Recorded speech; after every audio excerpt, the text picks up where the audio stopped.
Well, folks, as the old story goes, when it rains, it pours.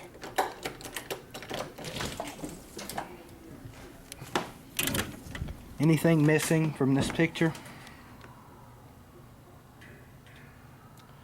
No vehicle in the driveway. So I am starting to get over this sickness today. Let's go back a little ways. Debbie left in late July, right at the 1st of August. And that kind of started the tailspin of financial woes for me. Because let's face it, Debbie is a nurse with a master's degree and over 20 years experience in the nursing field. She made good money. She's a nursing instructor now at East Tennessee State. She makes good money. And I flea market, and sometimes in the summer it does really good.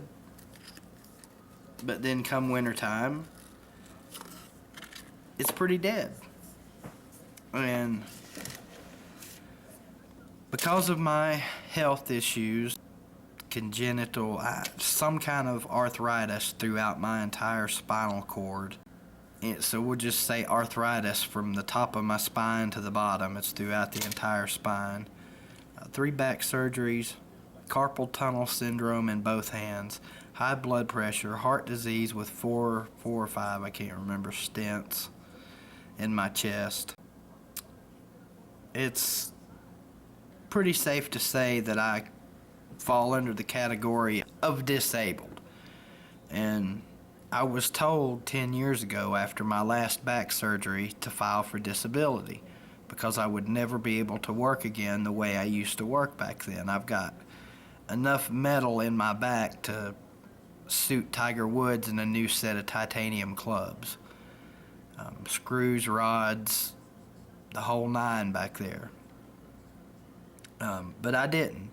I didn't want to file for disability 10 years ago because I was stubborn. I wanted to continue to work.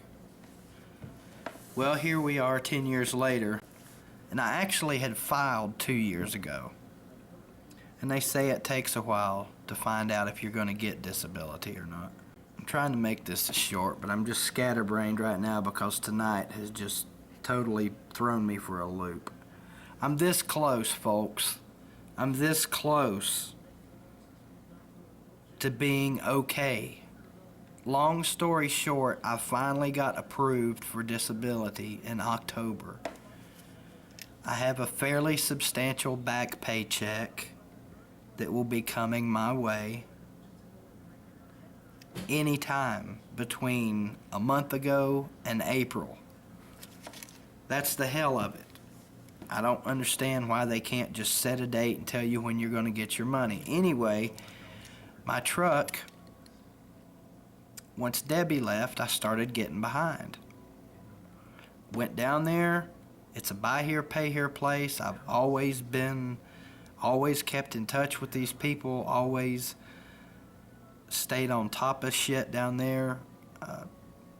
Showed them my paperwork on the disability. It was my understanding that my truck was safe from getting repoed. Well, tonight, I get a phone call from Mary Ann down at the car place.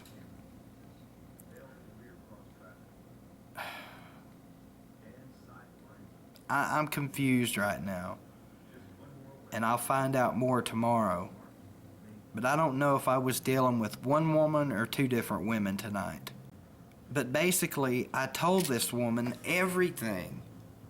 You know, I told her my current address now, the address I'm moving to this week. You know, told her that I was in between moving right now. Gave her 4 references, gave her four numbers she could call, people that could verify my address. And even asked her, I said, look, if you're getting ready to repo my truck, tell me so I can make sure I'm here. Now, I'm sure they hear that shit all the time, so to their end of it, I get it. But I've always been honest with these people.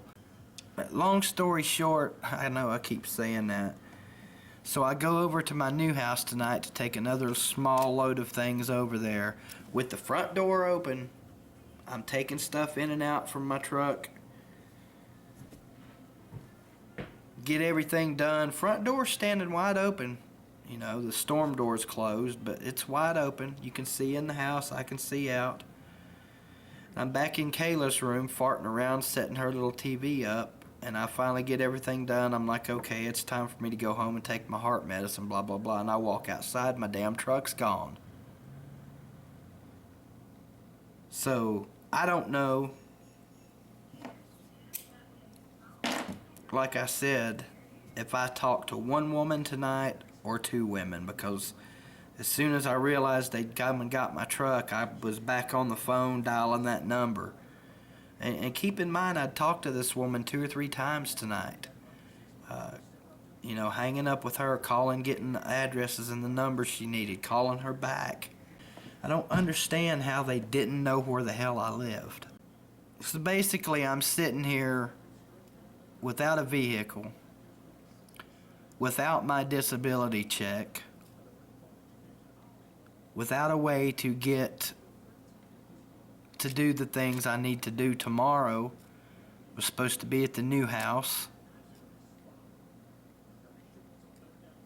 for the cable guy and all that shit, for them to come over there and transfer everything over, which I don't understand why I even had to be there for that, but